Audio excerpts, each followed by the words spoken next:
Hello, everyone.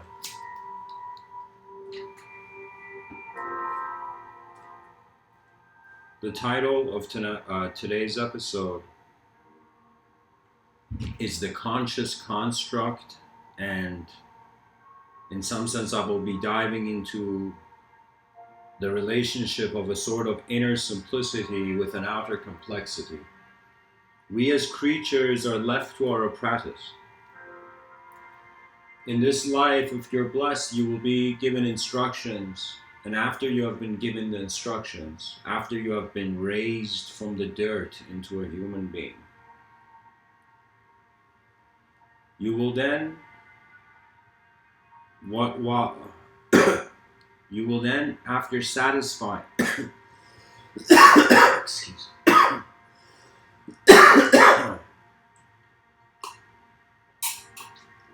Oh, the coughs of contemplation. Here, let's put a better song. Okay.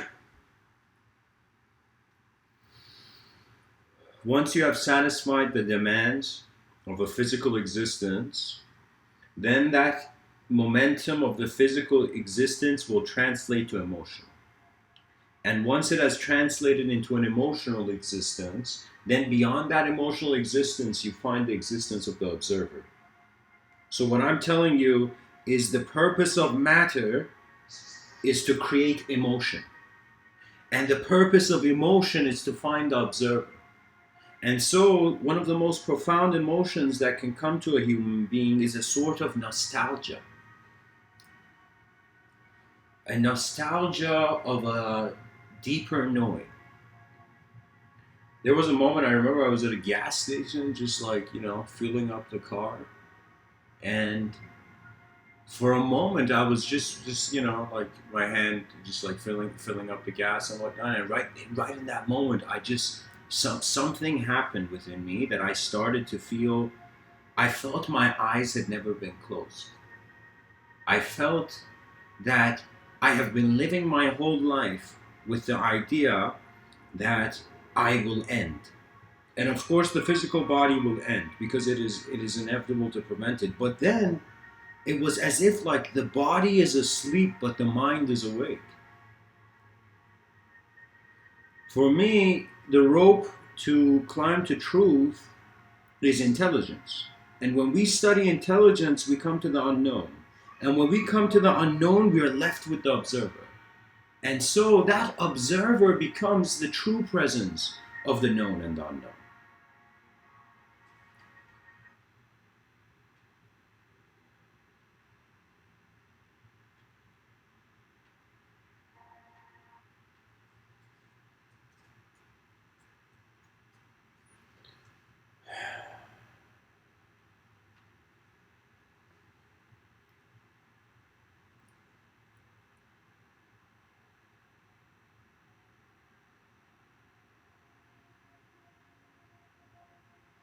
In the Rig Veda, there is this, in this ancient scripture, Vedic scripture, there's a quote that says, "The mind is a slave to the real."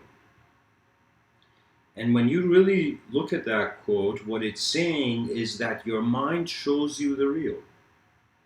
And what I mean by that is that it doesn't just show you the real, it grounds itself in reality. As if the first world given is the first self. This child growing up in existence had to shape this existence, and out of the shape, I believe, as a part of nature, having a resistance to the inevitable suffering of just our biology, for me, it's like I am a candle. There is a certain light. The light of consciousness is alive. And before this light ends, before this lifetime, after this lifetime, it's as if like the light of the candle is gone. As if like the light that lights these different candles, these different lifetimes is the same. but in some sense, the world. Okay, let me see how I can say.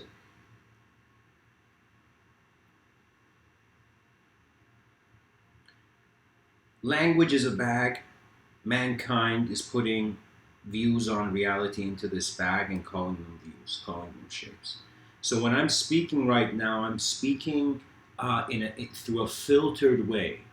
Do you see? It's just automatic because of the language. For example, I could be seeing you can say the word skydiving, but the experience cannot be captured in the word, and the word does not hold within it the whole experience or different aspects of it.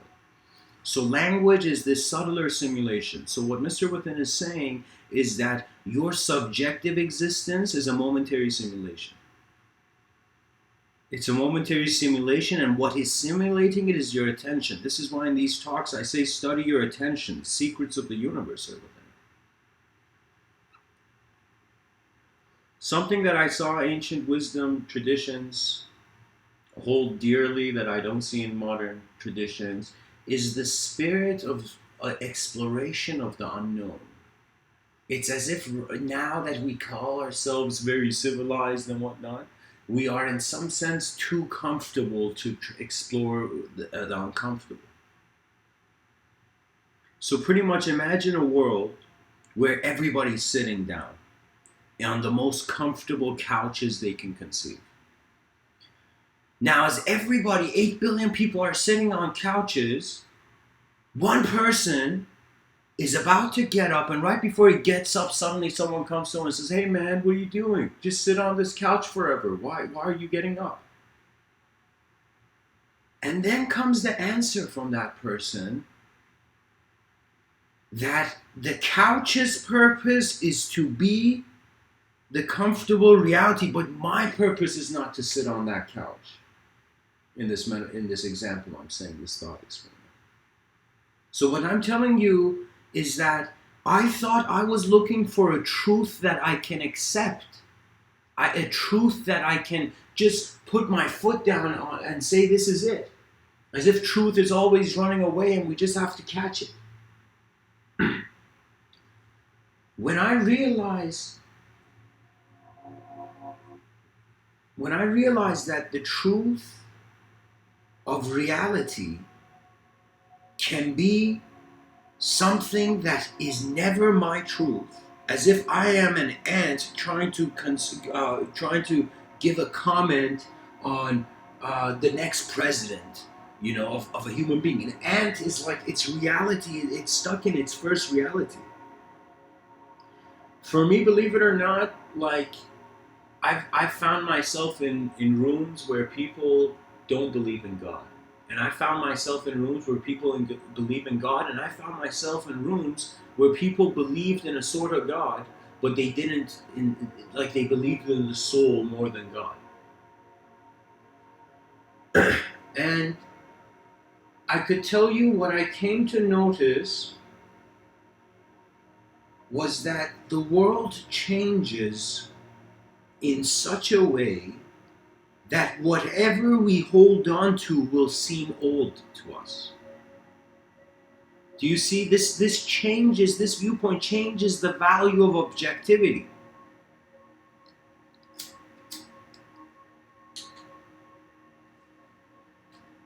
The solution for economy is to grind for those who are not, how can I say it? It's as if there needs to be a chaos in one dimension so the freedom of another dimension has a purpose. What that means is it's as if you need an obstacle course, so after you've gone through this obstacle course, your mind, your attention can be like, I did it.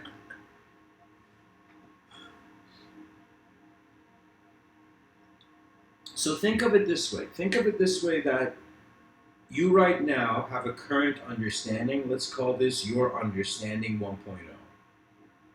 Now we want to wonder about your understanding 2.0.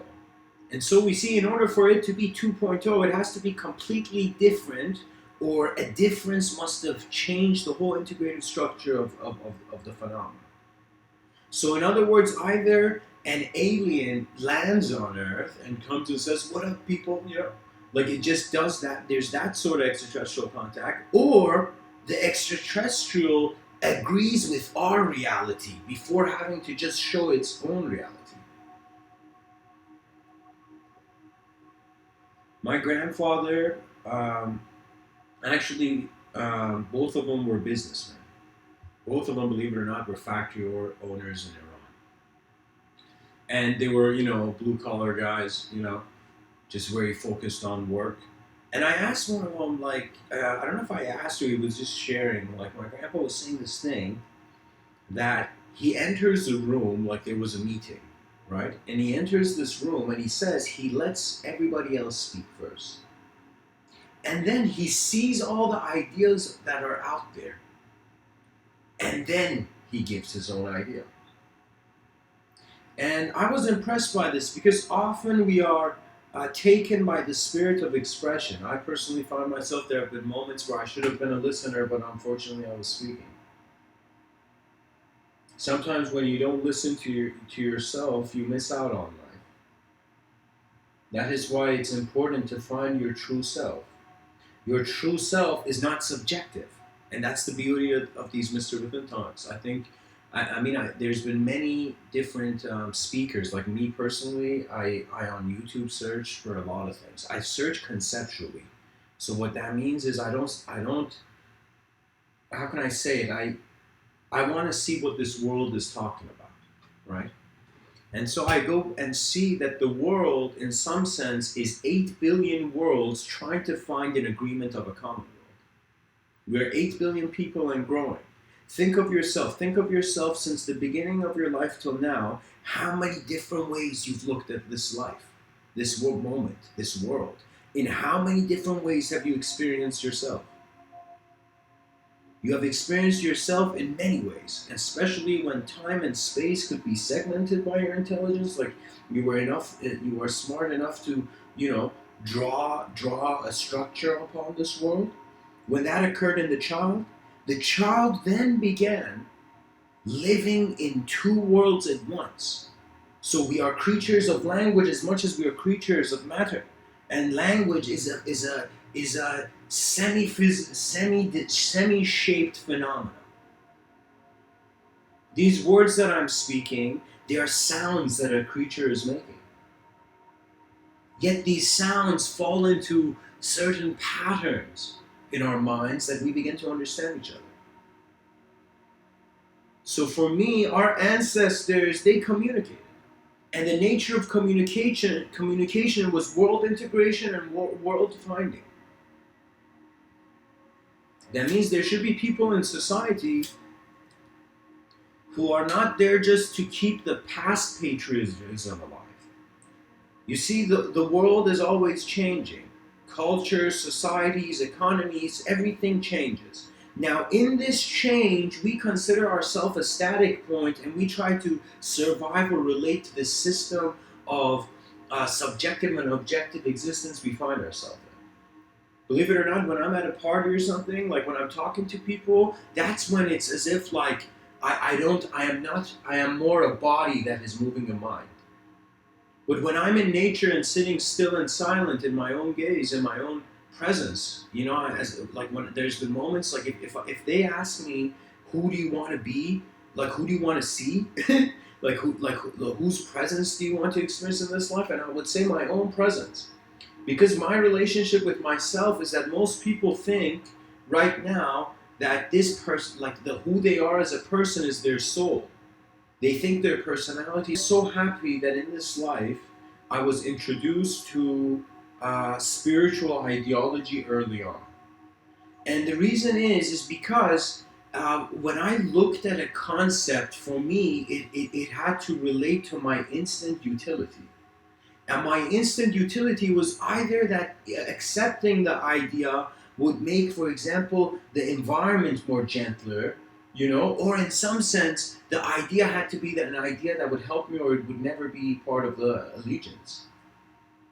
It would never be my ally. So what I'm telling you is that I started off everybody starts off in survival mode. Okay? And a part of you till the end of your life will be in survival mode. And this is why you got to take care of your physical body. This is why exercise is one of the greatest meditations, believe it or not. But if you exercise not to show others, just for yourself. The people who have the greatest workouts, it's as if they're in an empty room. They're just there looking at the result of the moment, the expression, the reception, and the way it moves. So imagine right now, me and you are sitting in a park on a bench, and suddenly we see an eagle, like a legit eagle, fly like a meter away from us, in front of us. You know, like an arm's length in front of us. And we're just very calmly sitting on this bench, and this eagle flies in front of us. We just see its old wings. Even if the eagle looks at us, we make eye contact with this eagle, and the eagle goes. So in that moment, you would say that is you are studying nature's design and brilliance. You know, the easiest way, like, let me tell you, society, the past and the future are at war. The past doesn't want to change, the future has to change. And so people are born into this life holding different banners. Right now, as I'm speaking to you, you know, don't think like my personality. Oh man, there's like 3 points I gotta get across in one moment.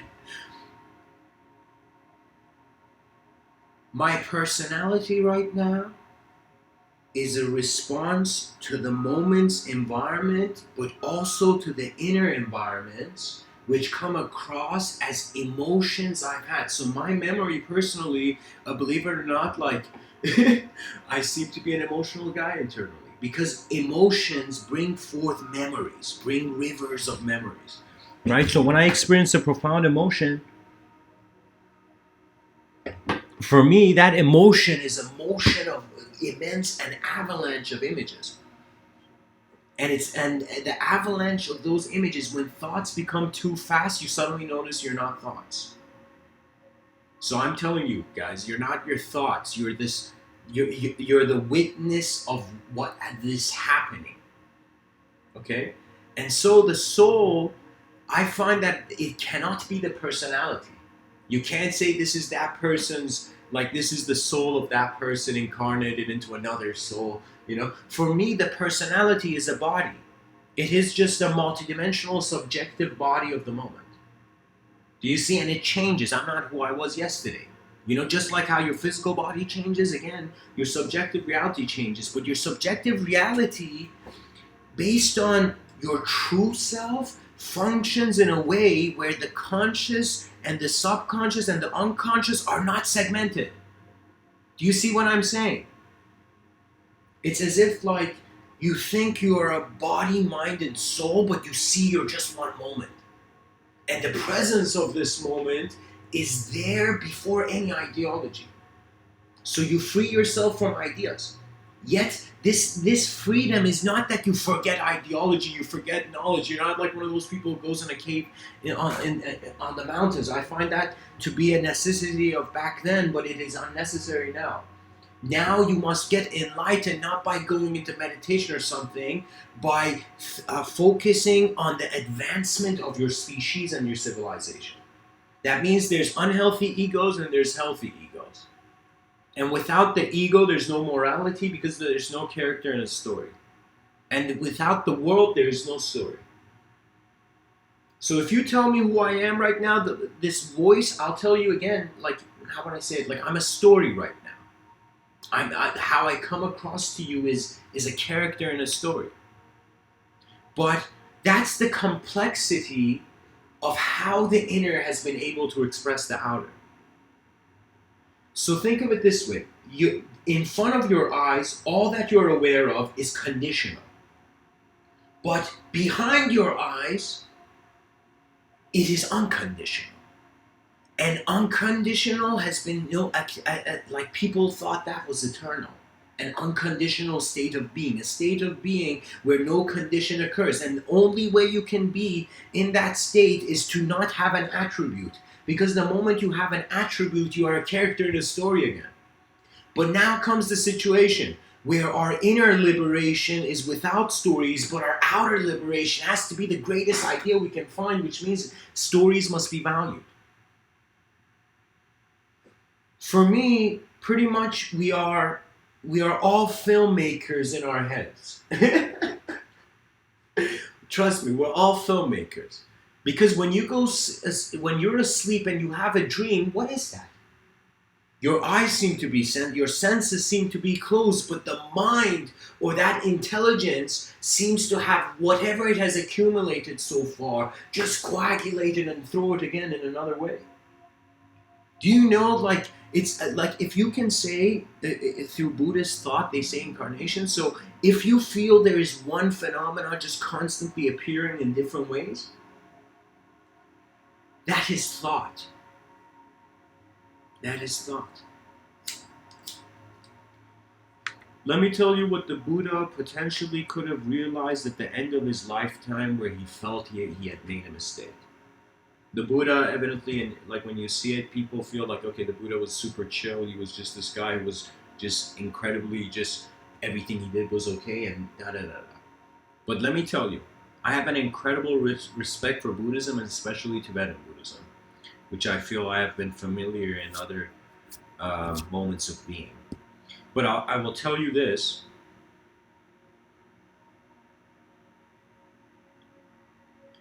Once your attention is able not to identify with the shape, just watch the shape, not to identify with emotion, just watch the emotion, then you, after exploring all the stuff that's in this room of awareness, you will come to a moment where you see there is nothing for everything. In other words, just like our planet is an empty space, the whole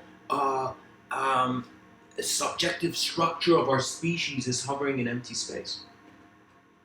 Yet, we manage to separate ourselves from the world, and in that separation, bring forth a multidimensional complexity. So when I speak about outer complexity, that's when I'm saying this is the aspect of your moment that is just urging towards infinite expansion. So that means, what does that mean? That means just like this universe, just like universes are seen to expand, galaxies are seen to expand, you are expanding.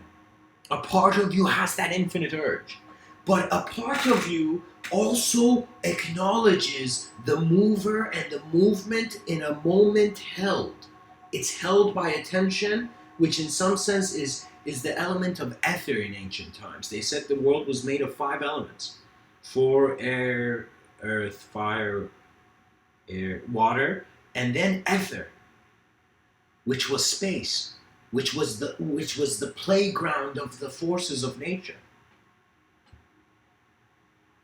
or the battlefield. There's a way you can exist in this world where your existence is not a thought. And it's strange because I'm saying this with thoughts, with language. This is the state of samadhi in yogic culture. So the yoga you see, let's call it mall yoga. The mall yoga you see is just it's just good exercise, and it's important, and it's good. But true yoga was a way where you exercise your attention as the moment. Do you see? You're standing not just physically here as I'm speaking. Your presence is the presence of your mind that is your moment.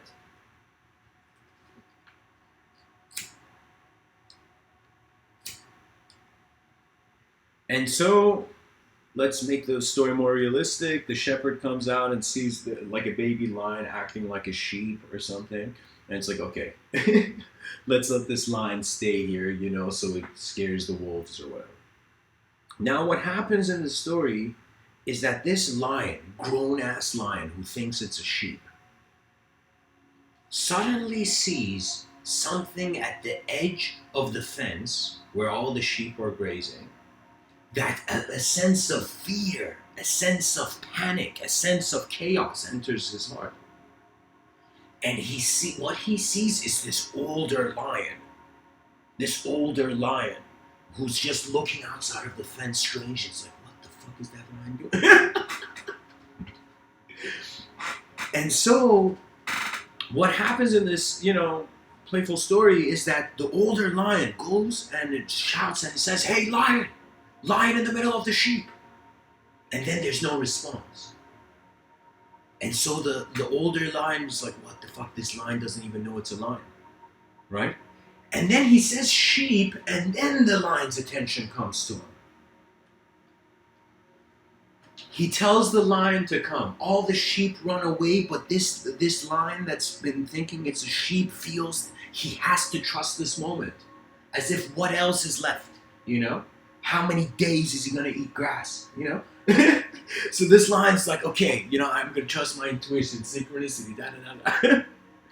So what happens is the older lion commands this younger lion to come, and he says, come, walk with me. And they go walk, and the older lion takes this younger lion who thinks it's a sheep in front of the pond and says, look at yourself. And then, he doesn't say look at yourself, that'll ruin the story. He says, look. And then the younger lion looks. And he's like, and the older lion says, what do you see? And he says, I see a sheep. And then, the story's becoming harder to explain. Then the older lion says, look at my reflection, and then comes the revelation. The lion that thought it was a sheep its whole life was doing something so unnecessary. You thinking you can't, or you are in some sense incapable in a world where your whole purpose is to be able. The whole purpose of this species is to enhance an ability. And it has to understand that the more peaceful it becomes, the more from other dimensions there comes in. So if the more peaceful our species is going to become, it's going to get, you can say, cosmic sponsors. So what I mean by that is like, the more peaceful a species, the more they can pay attention to what will be given. But the more confused and bewildered and violent a species, guess what? We're still in the playground. We're children. Our species is a young kid fighting because it doesn't like what's happening, rather than studying this great happening. That's what existence is. It's just a moment that's happening, okay? And these Mr.Within talks, believe it or not, is like, I honestly, there's been moments where I've, kind of blessed, YouTube. Oh, man.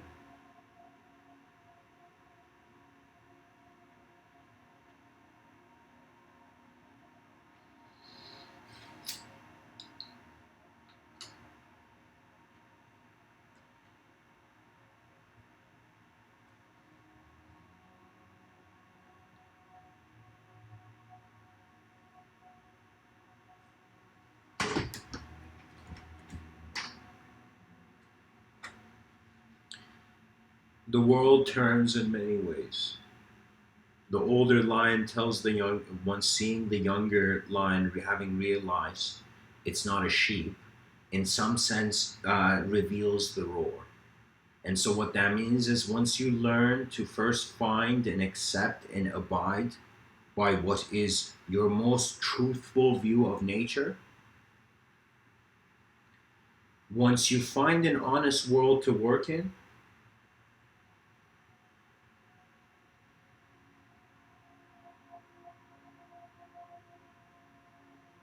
the illusion fades, like like melting snow in the morning sun.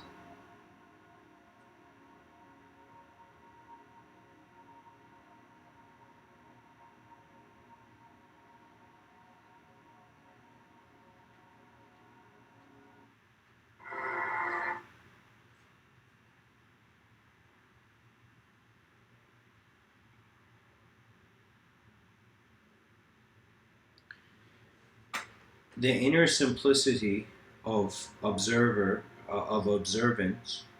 and the outer complexity of the objects and subjects of observance, they are two sides of the same coin. In some sense, you're a moment that finds itself at times dualistic and finds itself at times non-dualistic. You're oscillating between existence and non-existence pretty much, but this oscillation of existence and non-existence is in consideration with your subjective realm. So the reason you feel you have so many thoughts in the day is because every moment you blink, the image stops. So the reason we have thoughts is because the way our intelligence is designed, especially through the sensory perception of sight, is that every moment we blink, that image previous that we saw echoes. It echoes within a sort of engineered identification with phenomena.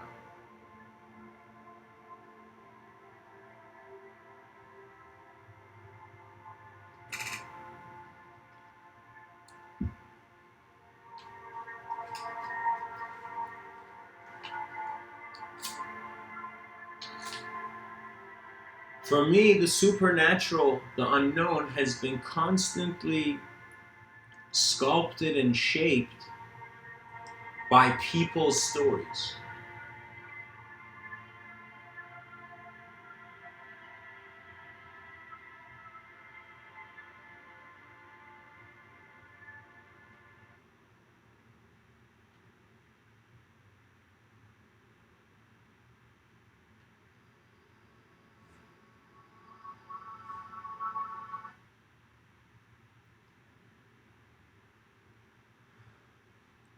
Here's an interesting idea.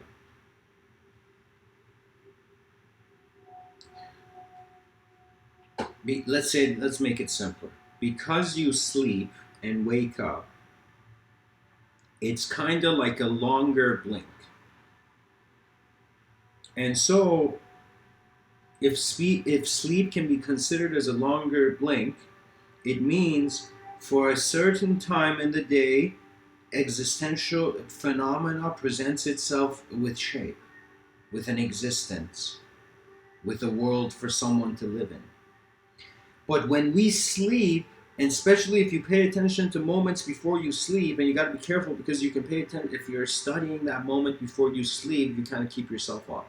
But when I say study, that means like right now there's the eyes of my personality, but there's also the eyes of my presence. And the eyes of my presence are not physical, and they are not dualistic.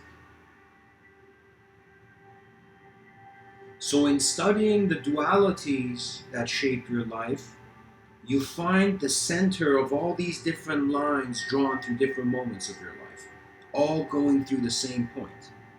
And so this ultimate intersection is the real you. And it is an ultimate intersection that is including as if we are a traveler. We are the eyes of the universe. We are the eyes of this universal sector. We are not creatures of our own naming.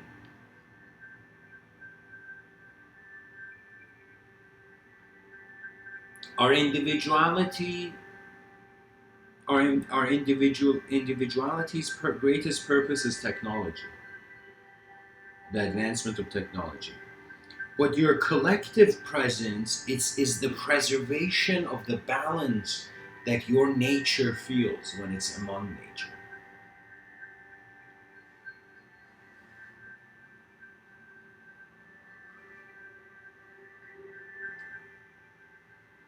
The conscious construct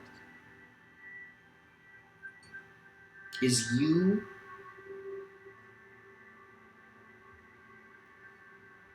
is your subjective realm.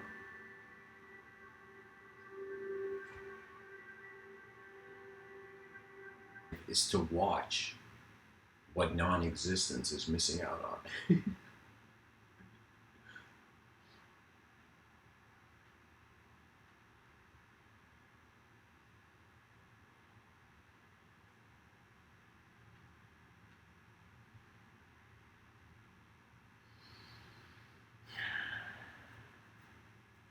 Sri Nisargadatta Maharaj has this quote where he says, "When I see that I'm nothing, that is wisdom." When I see that I'm nothing, that's wisdom. When I see that I am everything,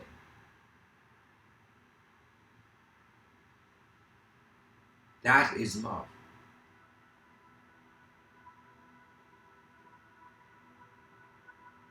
And between these two, my life, my world moves. So you are an observer of the movement of life, and the only way you're observing it is to be more stiller than the movement. So what comes into your attention is so powerful that it has an innate ability to be more still and silent and then observe intelligent movement. So in meditation, what you're doing is not going there with like somebody told you not don't have thoughts, buddy. Now go meditate. Like, I'm not saying that kind of instruction. Don't care. Don't care for any meditation. Care for discovering yourself, your true self, with your own authentic thirst for the world. That's where you find your style. That's where creativity is eternal.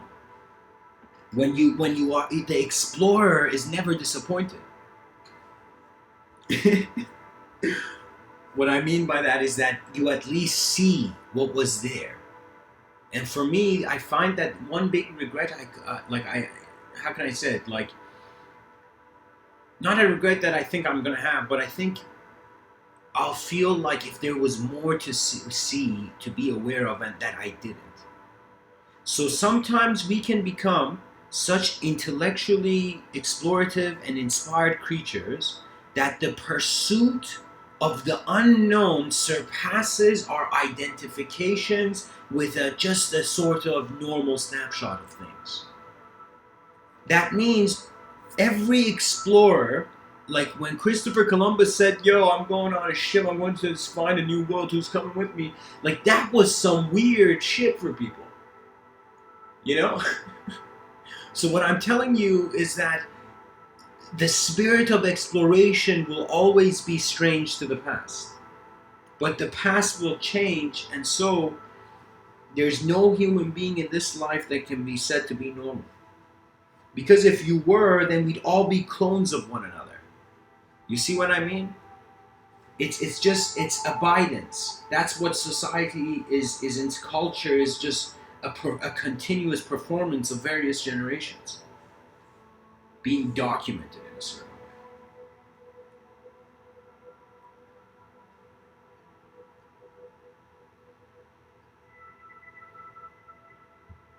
Your presence can teach you, your inner presence can teach you things that your outer personality can never learn from other personalities. Your whole life you've been looking outside. You've been running after different errands, different things.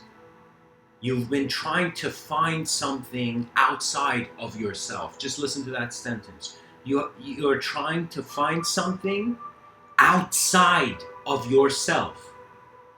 So when there is a when there is deeper roots to your intelligence in the moment, the external is not enough. And I think women are in a very elevated state of consciousness because, you know, they don't look just for looks in a person. And they look for a remembrance of their own soul within the other. For me, moments where I've been in a relationship where I felt love, it was as if like there was such an inner freedom that the outer was unconditionally present. That means it was a sort of unconditional, a part of your reality that you're just putting your brightest attention on, because it is the value is in the moment, in the presence of the moment. Sometimes people judge people in such a way that they never see those people in the first place. I remember I went camping with a friend, and that friend said, like, him and his brother, they were like chatting, you know, and I was just there in my own vibe. But like, before I entered the conversation, they said something that it's unbelievable how much you learn from listening. How much if you study your senses, how much information you're receiving, and you expand the edges of your consciousness by studying what you are conscious of now. To realize it's a momentary command of freedom. You have entered existence. Don't believe any story. Go and unravel your own myth, as Maulana Rumi suggests. Don't be satisfied by anything that can be considered the past. This is the funny thing. We carry the beacons of the past, the torches of the past into the future, in the present moment, always. For me, I've hit some natural existential, like inner existential complexities, let's say. Even though I say your inner reality is very simply, it's your presence doesn't need to do anything to be anything. It is. That's it.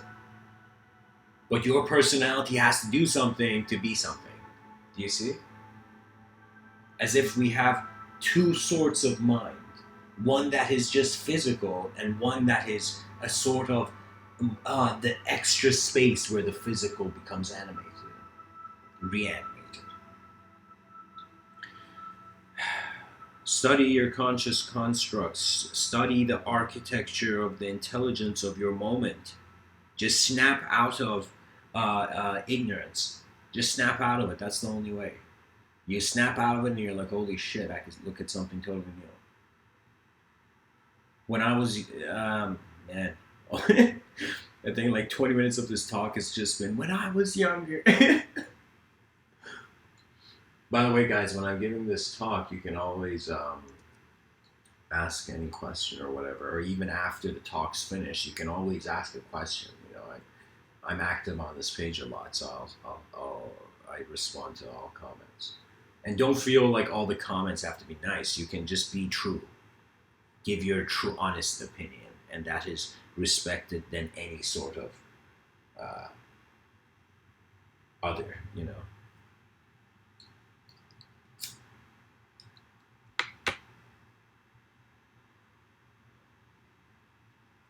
There's a story in Islamic culture, in early Islamic culture, which I'm going to share, and I heard this online. The story is about a man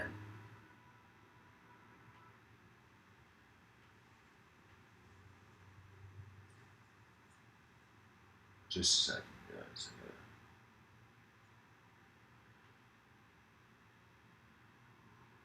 All right. The story is about this guy who goes, like, he's walking in town and suddenly sees like a couple of this Muslim guy, this like guy who's Muslim. He goes and sees there's a group of people praying to a tree, and he goes and says, "What's going on here?" And they say, like, where this tree is our God. It's a sort of pantheistic, you know, group of people. And so what happens is that in that moment, this person's like, I'll be back, and he goes and finds an axe. And right there he's going, and right when he's about to hit the axe, you know, and those people run away, like he just shouts at them, get out of here, you know. Get kind of like, I don't know, disturbed, and they leave. In that moment where this guy's about to cut the tree, suddenly the story says that Satan, Shaitan, manifests, and he manifests through a human form.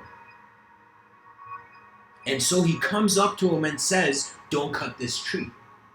And the guy says, there's only one God, I will cut this tree, you know? And in that moment, in Islamic culture, they say, like, it's Shaitan, evil. If it leaks in through your character. It attacks your character. So in this story, Shaitan first tells this guy, don't do it, and he doesn't listen. And then he says, listen, don't cut this tree. I will put 3 gold coins outside of your door every night. And so the guy says, he thinks about it, and he's like, shit, I need the money, okay. And so he doesn't cut the tree. He doesn't go along with what was his truth. And so he goes back. Oh, sorry, I forgot to tell this part of the story. I totally forgot. Shaitan appears, and they get into a physical fight, and the guy is stronger. The guy with the axe, like he doesn't use the axe, but he's stronger, and he just beats Shaitan, right? And so in that moment, that guy Shaitan is. That's why Shaitan. This is how the story goes. So here, whew. Guy sees a bunch of people worshiping a tree. And he goes and says there's only one God. And he's about to cut the tree. Shaitan appears. Shaitan says, I won't let you cut the tree. They get into a physical fight. The guy beats Shaitan. He overthrows him, overpowers him, And he says, I'm going to cut this tree. And Shaitan there says, please don't cut this tree. I will give you, what do you call it? I will give you I will put 3 coins outside of your door. Now how the story evolves is that this guy's waiting, and he's like, shit, man, maybe I should have cut that tree. And suddenly he goes outside and sees there's 3 gold coins. Then he goes the second night and sees there's 3 gold coins. Then the third night he goes, he sees no coins. And he's like, what the? And he gets his axe, and he's like, I'm going to go cut that tree. When he goes to that tree, and he's about to cut it, suddenly Shaitan manifests again. Chaos appears. And so Shaitan says, I won't let you cut this tree. And they get into a fight. But this time, Shaitan is stronger than this guy and hits him down. And then he falls down, and the guy is shocked. And the guy says, how is it that when we fought like 2 days ago, I was stronger than you? And how is it that you're now stronger? And this is where the moral of the story shows itself, because Shaitan looks at the guy and he says, before, you were fighting for your truth. Now, you're fighting for your greed. You're fighting for your what you can gain. Do you see? And so that's the story. That was kind of the story, because believe it or not, regardless of what people say, religion will come across as a metaphor to people. Whatever, whether they accept it or not, it will come as a metaphor. It will come as it will contact their inner archetypes, and it will fit in somewhere in that archetypal background of the subconscious.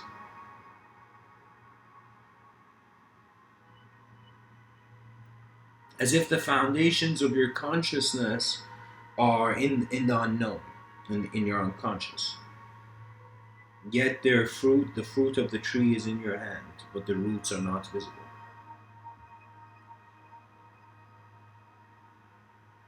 So, finding that alignment with the forces of the moment as a universe, as an observable moment of the universal sector. You are again the eyes of the universe, beyond language, beyond duality, beyond shape.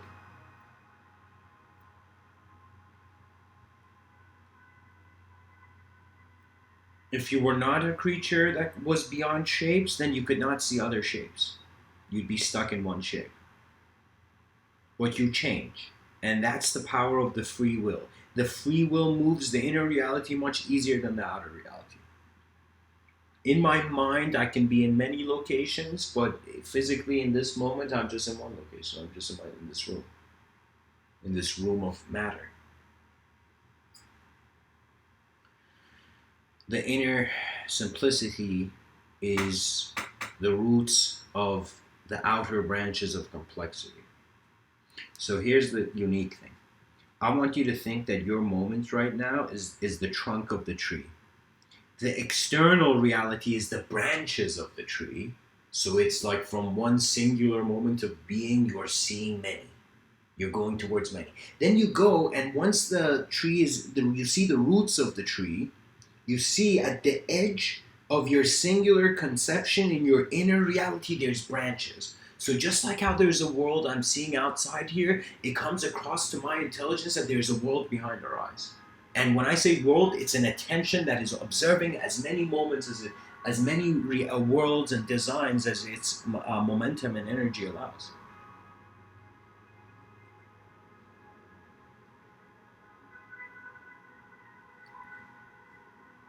Nobody can insult the yogi. Let me tell you why. Because the true yogi has understood it's a collective being.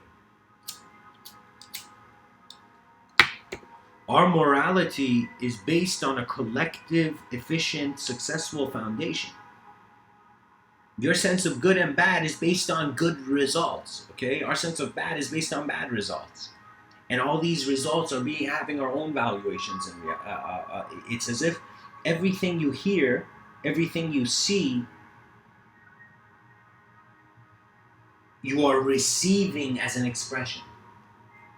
That means that as in that moment where you're being expressed as a moment, you are also receiving.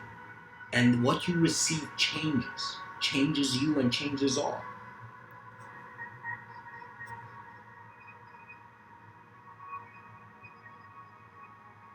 O world of worlds, little do you know you're orbiting around a single character in empty space.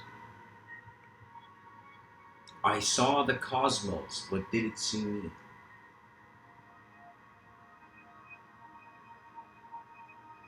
Words can become worlds instantly.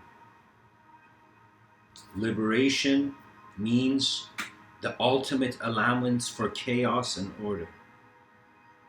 That means the Father looked at the good and the bad son and saw that they both deserve the world.